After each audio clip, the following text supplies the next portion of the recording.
What's going on, Jerome? It's a beautiful Monday. Birds are chirping and stuff, and it's time for another Vikings news dump. So today, it's going to be a busy day. Going to be a lot of news flying out there. Legal tampering is beginning, and Kwesi is going to be super busy. Also, we're going to be a little bit busy. 7 p.m. Central Time, the only time zone that matters. We'll be doing a live stream. And now, the floodgates open at 11 a.m. Central Time, the only time zone that matters. And there should be some stuff and things to talk about. I mean, by that time, Darnold probably going to be signed. Maybe 8 round Rodgers is let go, then figure out where he lands. And there's going to be some business done for the Vikings. Do they get Milton Williams? Do they get Will Fries? Are they active in the cornerback market? There's going to be a lot of questions that are going to be answered today. And it's going to be great. Also, a question that was answered yesterday is the Vikings ran it back with Aaron Jones on a reported 2-year, $20 million deal. But in actuality, it's a 1-year, $9.5 million deal, 10 even if you count the workout bonus as well as in-game roster bonuses. And I think it's a smart move because... So again, in the grand scheme of things, it's a 1-year, $9.5 million deal. It's basically with salary cap inflation, roughly what Jones got last year. It's a team option for 2026. The $9 million base, $2 million of it is guaranteed on the third day of the new league year 2026. So if he's not up to snuff, the Vikings can let him go. No muss, no fuss. Now they do take on dead cap hits because there's void years remaining from his last contract, and also they tacked on with an $8 million signing bonus. But either way, frankly, it's a good move that the Vikings don't go into free agency desperate for a running back. They don't go into the draft desperate for a running back. They certainly can still address the need in the draft. But Jones is a leader, man, and he's absolutely a stud. And in terms of a 3-down back, he was really instrumental in the offense. Now, you can't use him like you did last year with all those touches, and he did wear down at times, did have injuries at times. But if you use him sparingly, specifically on third down, he'll be good to go. Also, So weird when Skip Bayless is actually right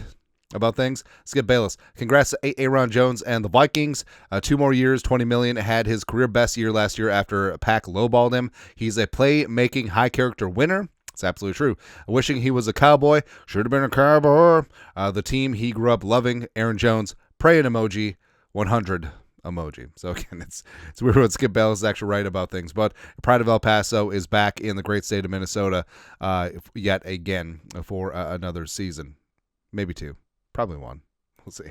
Also, the Vikings retaining the services of Ryan Wright. 1 year, $1.75 million deal. Now, Wright bounced back last year pretty solidly after a not-so-great 2023.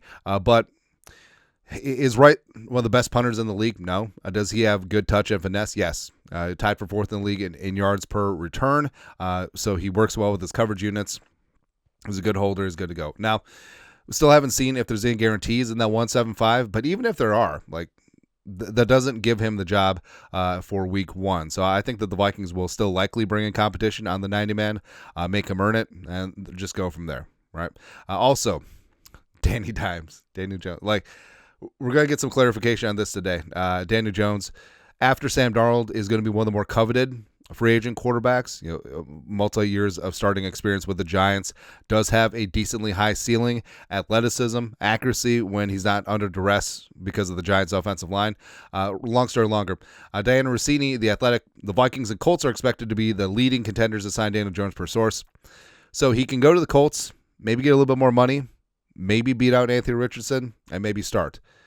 Or here, he can back up J.J. McCarthy. That's the number one decision for Jones. I think it's a coin toss. It would be great to have Jones back as a very competent quarterback, too, behind McCarthy. But the allure of potentially starting, can't get away from that. But we'll see what Jones wants to do in the next couple days. Also, so this is great because Myles Garrett talked about, I want to be out of Cleveland because I want to win. The organization's in disarray, this and that. Wrote an open letter to the great fans in Cleveland. But then they're like, oh, yeah, we'll just give him more money.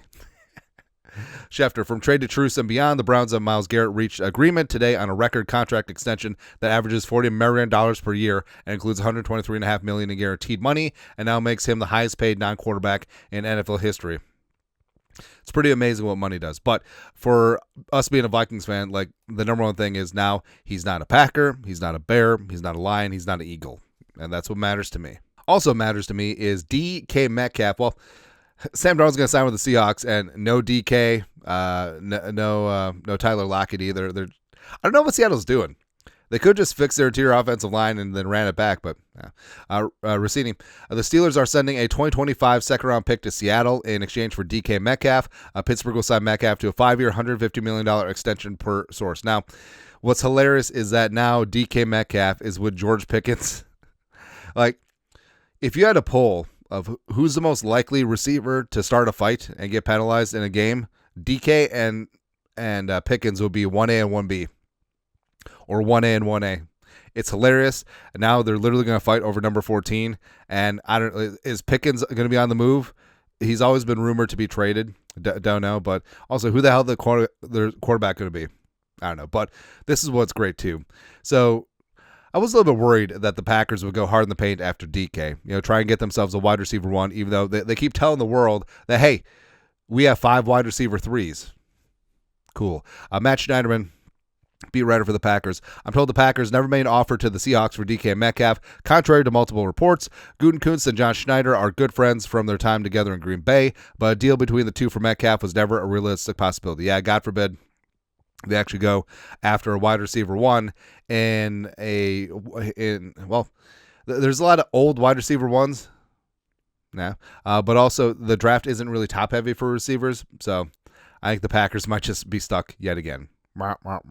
Speaking of Packers receivers, so Davante Adams, who let go from the Jets, followed Aaron Rodgers to the Jets. Jets gave up a 3rd-round pick, by the way, for a half season of whatever, when they're already out of a contention. That's rough. Rams are signing wide receiver Davante Adams to a 2-year, $46 million deal with $26 million guaranteed. Also, there have been speculation that Davante Adams would return to Green Bay. That didn't happen. But here's what's interesting. So the Rams have been shopping Cooper Kupp, and they're just going to cut his ass. But, I mean, they're cutting Cooper Kupp because he's old and expensive, and then they just signed Davante Adams, who is old, and now he's very expensive again. I don't get it, man. I don't understand. Yeah. But also, speaking of money, Josh Allen got paid. A new NFL mark. The Bills and Josh Allen reached agreement on a new record-setting 6-year, $330 million contract that includes $250 million guaranteed, the largest guaranteed ever given to an NFL player, sources tell ESPN. You know what's crazy about the guarantee is that the Bills have to put that in escrow.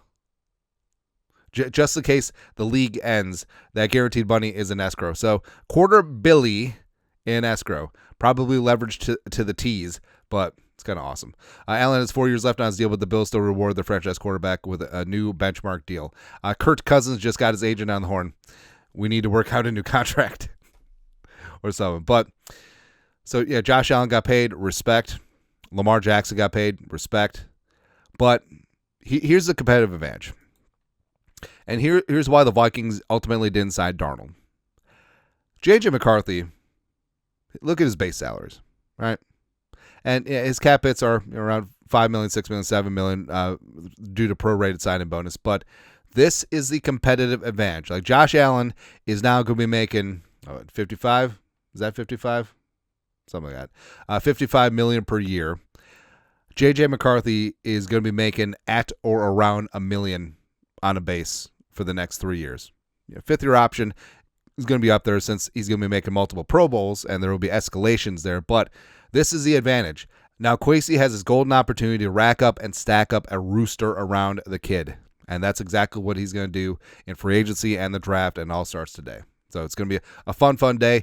Keep it tuned here. We'll have tons of updates. And again, live stream 7 p.m. Tune in. It'll be good times. But you guys know what to do. Subscribe, support the work, put a little something in the Venmo. Skol, production value.